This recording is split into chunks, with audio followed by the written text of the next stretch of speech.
muda sebagai milenial ini bisa menjadi dan bisa mengambil bagian untuk memajukan bangsa. Nah, mungkin pertanyaan ini juga ada di benak teman-teman sekalian. Karena keterbatasan waktu, untuk teman-teman yang ingin bertanya, kami persilahkan dengan pertanyaan yang singkat, padat, dan jelas, dan juga jaga etika dan berbudaya. Izin Pak, saya berdiri Pak. Oke, untuk yang ingin bertanya, saya persilahkan. Maaf ya karena waktunya agak terbatas, sebelah kanan 2, sebelah kiri 2, dan itu perempuannya 2, laki-lakinya 2, dimulai dari perempuan dulu, ini syarat. J Pak. Nah mulai dari perempuan yang kakak ini, tolong perkenalkan namanya, silakan Kak. Ya, terus laki-lakinya siapa? Sebelah kanan. Laki-lakinya belakang. Yang ini dari tadi. Oh Kak, yang belakang deh. Oke, kasih dong yang belakang. Sana. Yang pakai alma mater. Ya. Oke. Sebelah kiri. Dan sebelah kiri. Satu perempuan, satu laki-laki. Nah, yang ini, yang agak dari ke timur-timuran, betul, kakak, ya. Dan untuk perempuannya, kakak. Oke, silakan. Dipersilahkan. Mohon bantuannya untuk mikrofon. Oke lah, saya yang samperin. Baik, untuk pertanyaan pertama ini Kak, dengan kakak siapa? Tolong berikan pertanyaan yang singkat, padat, dan jelas. Ya, sebelumnya mohon maaf kalau saya juga grogi. Saya Fari Yuliana dari UPN Veteran Jawa Timur. Di sini saya mau tanya, jadi saya kemarin sabar. Ya, namanya siapa? Saya Farah dari UPN Veteran Jawa Timur. Farah Bapak, benar. Farah pakai R. Pakai R nggak pakai H. Dari UPN. Iya, dari UPN Fakultas? Jawa Timur. Fakultas Ekonomi dan Bisnis. Oke, apa Farah pertanyaannya? Jadi saya kemarin baru baca di beberapa media termasuk kompas.com bahwa Stanford University berencana membangun cabang kampusnya di IKN Pak. Namun memang belum ada MOU atau nota kesepakatan antara Stanford dengan OIKN atau pihak otorita IKN. Tentu jika hal tersebut terrealisasikan akan menjadi peluang-peluang kita untuk dapat menyongsong Indonesia Emas 2045. Tetapi juga menjadi bumerang ketika kita belum siap akan dibangunnya instansi pendidikan luar negeri di IKN sendiri. Lalu pertanyaan saya, bagaimana Bapak Ganjar sebagai pejabat publik dan sebagai Gubernur Jawa Tengah memberikan pesan untuk kami generasi milenial dan Gen Z untuk menyikapi hal tersebut Pak? Oke, saya bukan Gubernur Jawa Tengah, udah pensiun. Oh ya, mohon maaf Pak. Farah, kamu setuju nggak kalau ada Stanford di Indonesia? Saya sendiri sangat setuju Pak. Oh setuju, ya udah. Oke, pertanyaan yang tadi yang cowok kedua. Oke, mohon dibantu mikrofonnya untuk yang... Kita kumpulin dulu ya Mbak ya. Mbak. Iya, kita kumpulin dulu ya. Kita kumpulin dulu pertanyaannya nanti tadi biar kedua, sekaligus bisa dijawab Pak. Halo, yang kedua. Iyalah, yang kedua sudah disediakan mikrofonnya dari bawah. Silakan.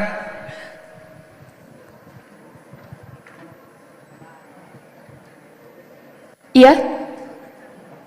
Bisa langsung diberikan mikrofonnya. Silakan bro.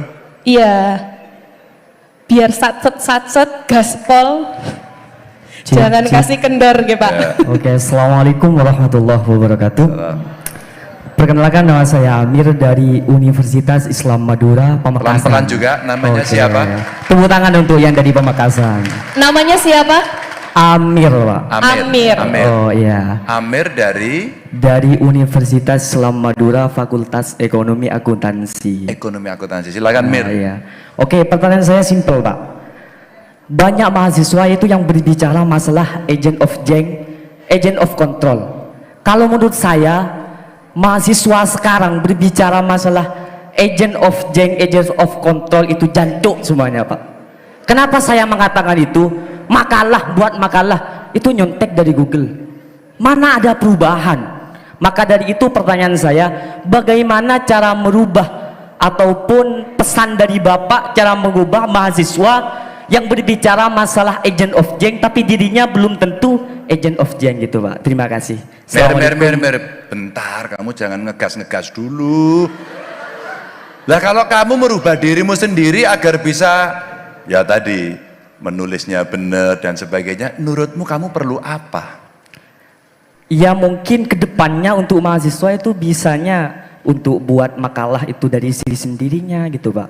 Karena kebanyakan itu dari your senior itu mengajari ke adik-adiknya untuk menyontek sebuah pembuatan makalah itu dari Google Pak. Oh, Gitu. seniornya yang nyuruh nyontek. Sebentar, Mir, berdiri lagi, Mir. Bentar, toh, Mir. Aku tuh seneng banget sama Itu kan kamu, Mir. aslinya bukan Pak. Itu sebuah saran aja yang dari senior Pak. Enggak, Gitu. nanti dulu toh. Kamu itu disaranin salah kok ya mau.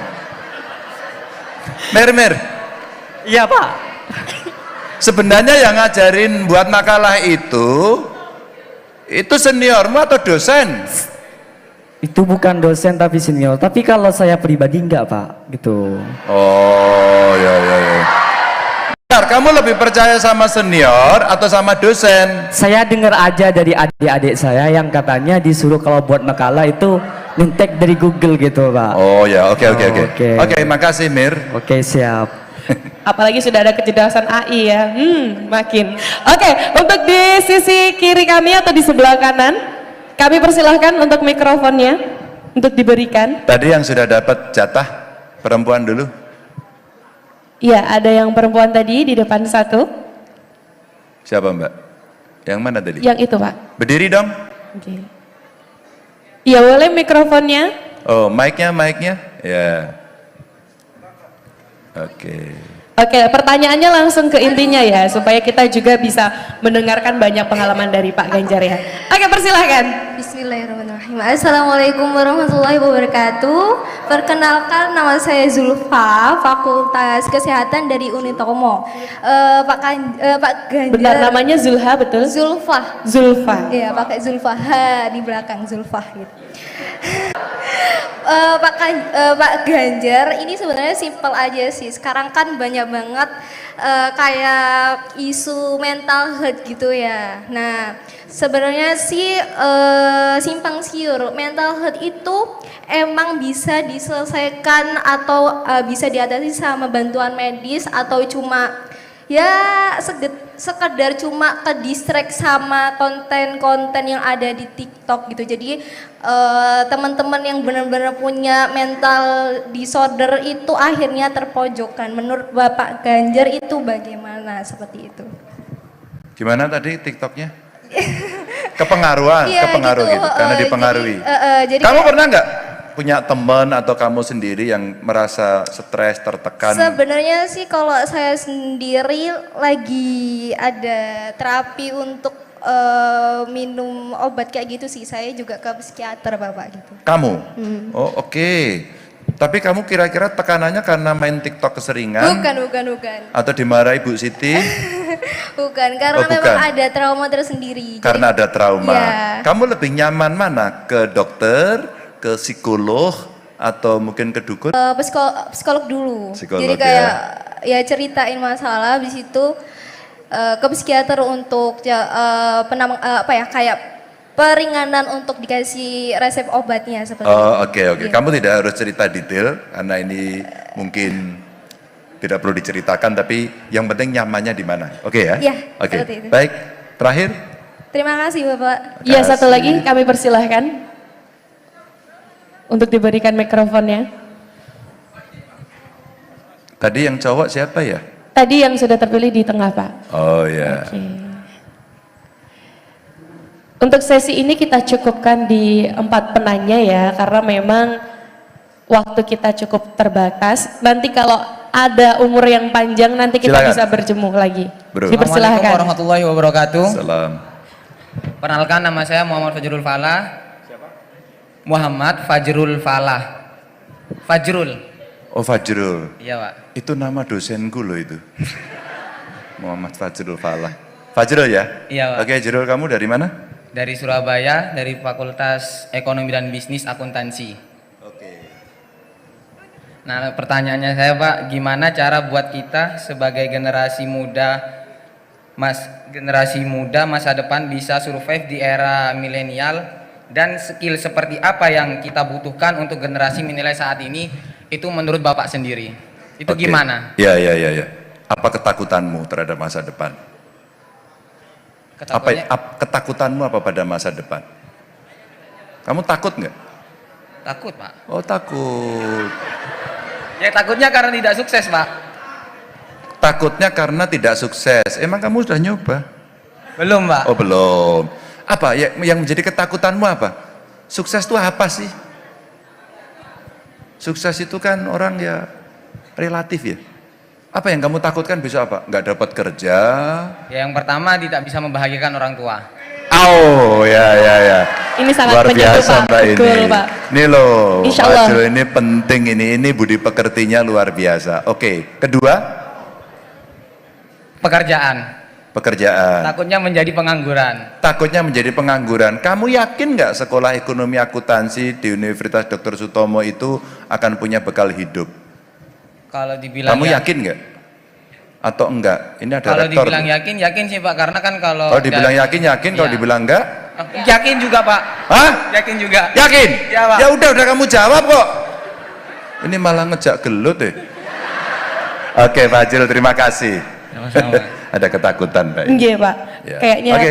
banyak banget ketakutan. Oke, 4 pertanyaan sudah dikumpulkan. Oke. Nggih, Farah. silahkan Pak.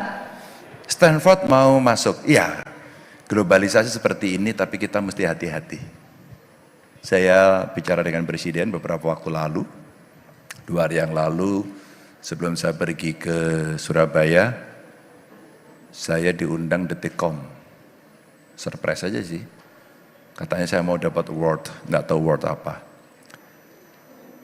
Ternyata saya menyampaikan, saya bisa datang tapi sebentar. Ya udah Pak, sebentar aja. Nanti awardnya Bapak yang dikasih pertama gitu Mbak. Terus yang ngasih Pak Khairul Tanjung. Awardnya katanya pemerintah, padahal pemerintahnya kemarin, saya udah pensiun. Pemerintah yang peduli pada pendidikan untuk orang miskin. Wah kaget saya. Tapi akhirnya pas greng-greng gitu kan. Terus keluar di layar. Ternyata yang ditampilkan adalah ketika saya membuat SMK. Sekolah vokasi hanya untuk orang miskin. Dan sudah berjalan kurang lebih hampir 7 tahunan gitu ya. Dan sudah meluluskan 1000 lebih gitu. Dan mereka sekarang bisa bekerja dimanapun. Alhamdulillah tidak ada yang nganggur. Dan kemudian dia sekarang menjadi tulang punggung keluarganya. Dan dia mengentaskan kemiskinan keluarganya. Saat itu ditampilkan gambarnya pas Pak Presiden, Pak Jokowi datang ke SMK Jateng. Dan kemudian saya, wow, itu ternyata jadi perhatian orang.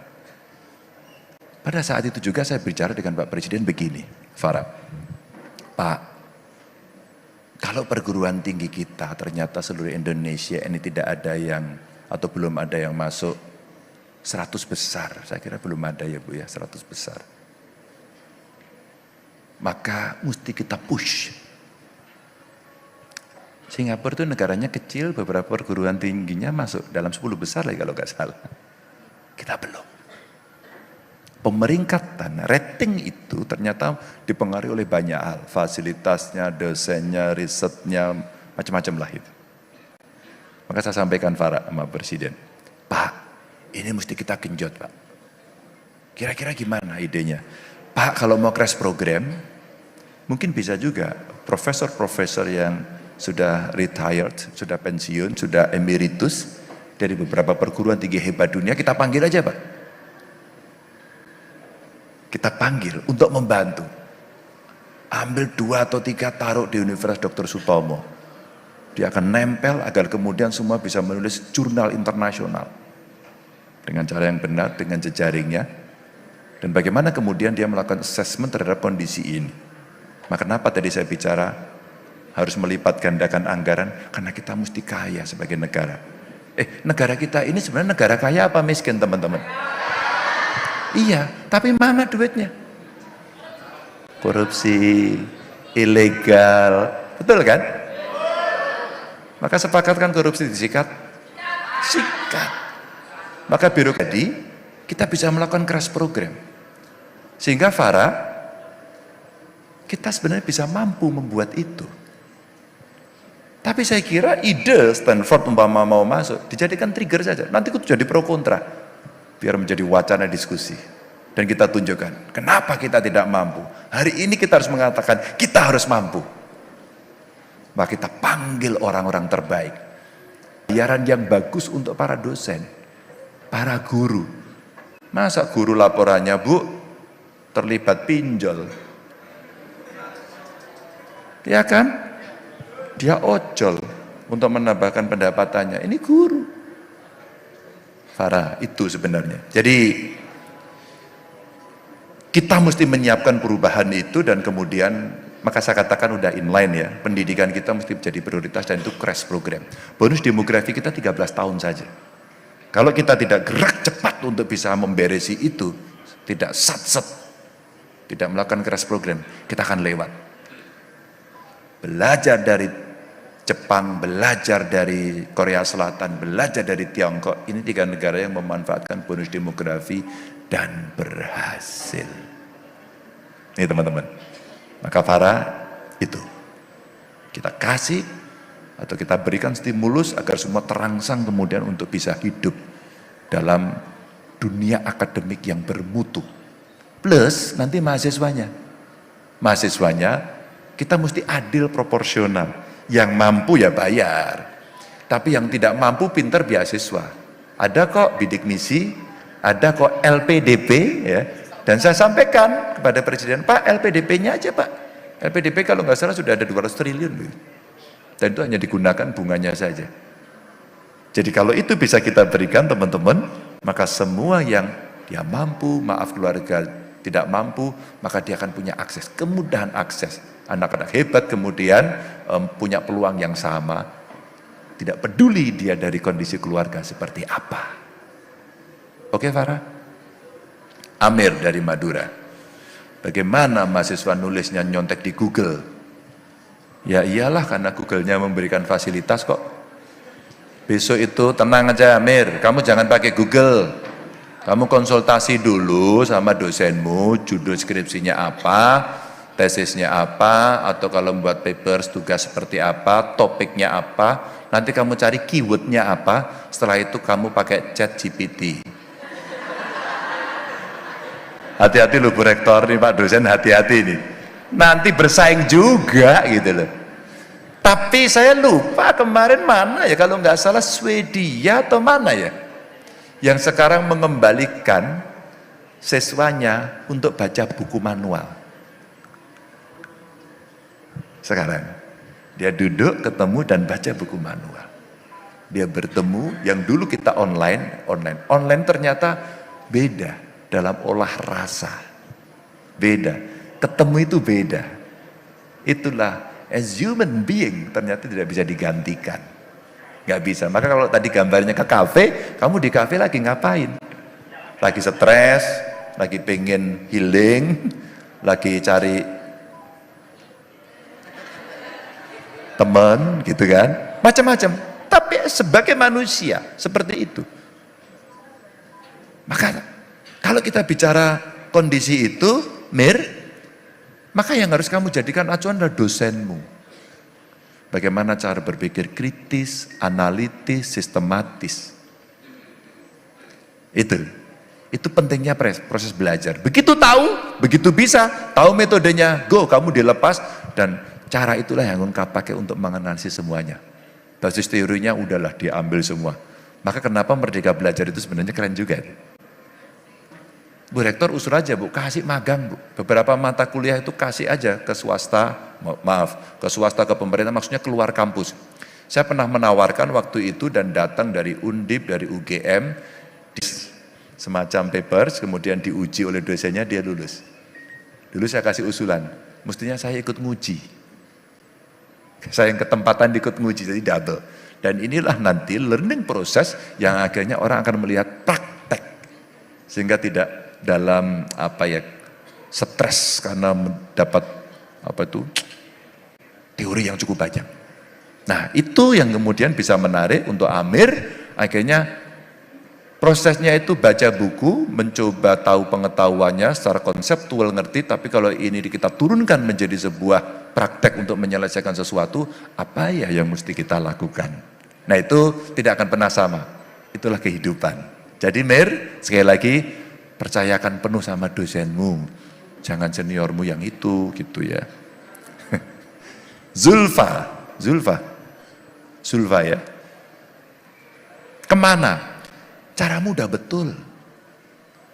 Kamu ada masalah, terbuka. Kalau kamu terbuka, maka kamu tahu cara menyelesaikannya. Kamu berpengetahuan. Itu pentingnya. Kemana datangnya? Ke psikolog, ngobrol dulu. Saya kok gini kenapa ya? Saya kok gitu kenapa ya? Saya kok tidak nyaman? Zulfa, saya tulis saya upload di YouTube saya, di IG saya, ketika saat itu saya ngobrol dengan penyintas UDGJ. Anaknya sembuh. Dan seorang psikolog muda. Kami podcast di situ dan saya mencoba menyelami, saya mencoba memahami. Dan akhirnya dia punya platform. Platform itu jutaan followernya. Dan ternyata disitulah orang bisa sharing.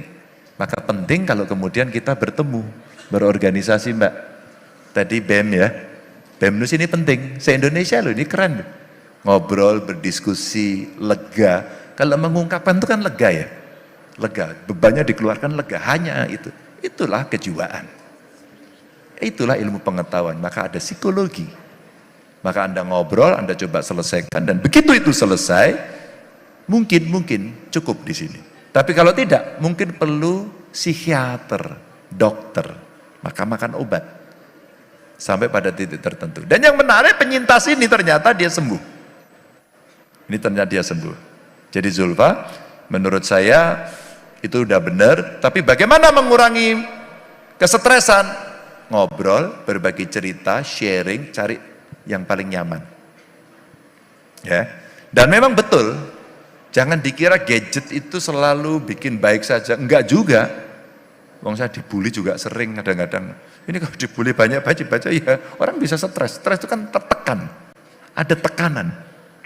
Maka dalam ilmu politik itu ada political pressure, tekanan politik. Wah, kebijakan salah, sikat. Omongan keliru, goreng. Sekarang gorengnya bebas ya. Maka waktu Mbak Nana di Mata Najwa kemarin bertanya, Mas Ganjar, kalau menurut Anda berapa skornya 0 sampai 10 kebebasan berpendapat kita? 7,5. Bahasa Jawanya 7,5. Pitulungan setengah mekso. Enggak bebas apa hari ini? Wong misuh-misuh sekarang juga oke, nulis juga oke, kadang-kadang itu hoax, dia resign, ya, dia dapat ini kirim lagi ke sana tanpa filter, bebas. Kayak gitu kok kurang gimana? Malah menurut saya saatnya dibatasi, karena budi pekerti kita tidak seperti itu. Seperti tadi disampaikan oleh Fajr, saya ingin membahagiakan orang tua. Wow, itu keren, itu top, karena tahu dari mana si Fajrul ini lahir. Ingat orang tua itu adalah the best one. Teman-teman, maka Jurul, kamu gak perlu takut dengan masa depanmu. Sekarang kamu punya ilmu pengetahuan toh, kamu belajar di sini. Pesan saya satu, belajarmu yang sungguh-sungguh. Kalau nggak ngerti tanya dan jangan pernah malu bertanya. Diskusi, contohnya tadi ngopi, bertemu dengan teman-teman, siapa tahu kan kamu nanti diskusi, solusimu terselesaikan, pengetahuanmu masuk, kebetulan lawan bicaramu cewek, cantik lagi dan mau sama kamu, wow bahagia kamu. Alah masuk toh itu.